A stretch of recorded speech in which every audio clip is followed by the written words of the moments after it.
Yeah, so I go out there. So you just knew Sean in Detroit? I just knew Sean. He was the only person I knew. Yeah, okay. So it's basically like the inverse of the Midwest person coming out to the inverse of you. Yeah.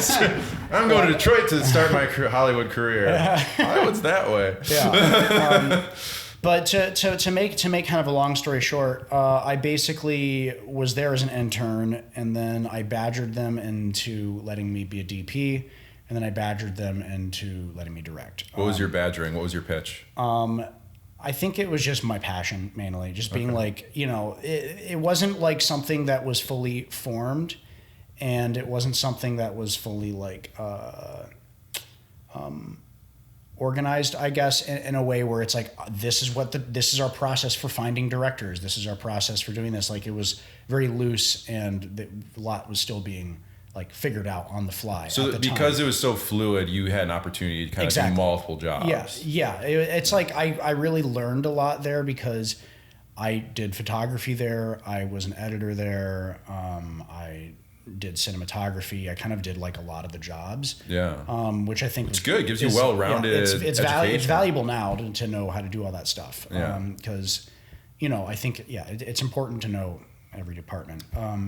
And when you're a grassroots filmmaker, you're not always going to have a sound guy, or you're not always going to have like, whoever. And so you having the skill set to be able to fill in that gap when needed. Obviously, you don't want to drive yourself into the ground. Sound is the bane of my existence. Okay. Strangely enough, that's how I started. But I mean, I did one set as a boom operator, but I very much dislike sound. Okay. So that's the thing I know the least about. But like cinematography, because I've shot a decent amount, I'm no expert, but I know enough to have a conversation, and I know how to edit. I know enough to like guide the process, and I can jump in at times, but it's not like anything special. Right. But that gave me a well-rounded background. Basically, like, I think there was a need for shooters because just content needed to be made. They just needed guys to go shoot stuff. Yeah. So I think that was an easier pitch. If anything, actually, it was like the first day on the job, we had to film this like event that was happening in the city. And they just like gave me this like cinema camera, and they're like, "Go film with this." Is this like what is this? Or this is like a Sony. This is like a Sony FS100 or something. Nice. So like kind of cinema camera. Right. Yeah. But I'd only shot on DSLRs at this point. Sure. So like I was like kind of intimidated by all the buttons on this thing. Did you Google a tutorial? How do I use the Sony? I think they gave me a crash course of some sort because I knew like white balance and the basics. Not to bore your audience with technicals. Yeah. But basically, they foisted that upon me.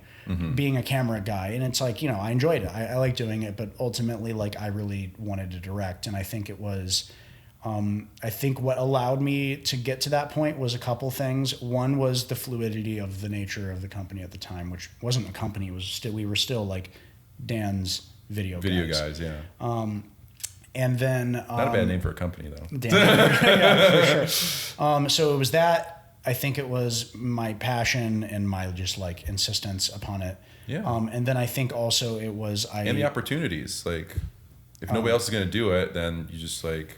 Well, I at the time Browie was really directing a lot of the content. Okay. So like, which rightfully so, he started the team. He's going to be the guy that's going to be doing a lot of that stuff. But I think it was when there was so much work that he couldn't do everything, and I think there was so much that was happening on the team that he had to start managing more of that he couldn't do everything. So I think there was some delegation that started to happen. Yeah. Is this like a year in, or like how deep in are we at that point?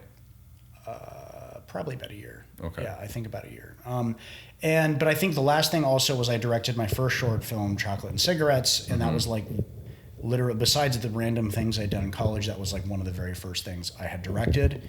And all things considered, it went pretty well. Yeah. I think they saw that, and then I think that's what kind of finally gave them the hope to like, trust me. Trust me and do that. Yeah. So like then they kind of gave me the keys to a few smaller things, and I learned some lessons and worked my way up from there. So Also, by the way, a path that is like well trodden. I mean, lots of like big time directors guys start in like advertising or in, you know, like these types of, I mean, didn't Christopher Nolan do like instructional corporate videos? Stuff. Yeah, and I think like, Ridley Scott was like a commercial director until he was for like a long 40. time. Yeah. David Fincher did a lot of commercials and music videos. So I think that is like I think Spike Jonze did some music videos. And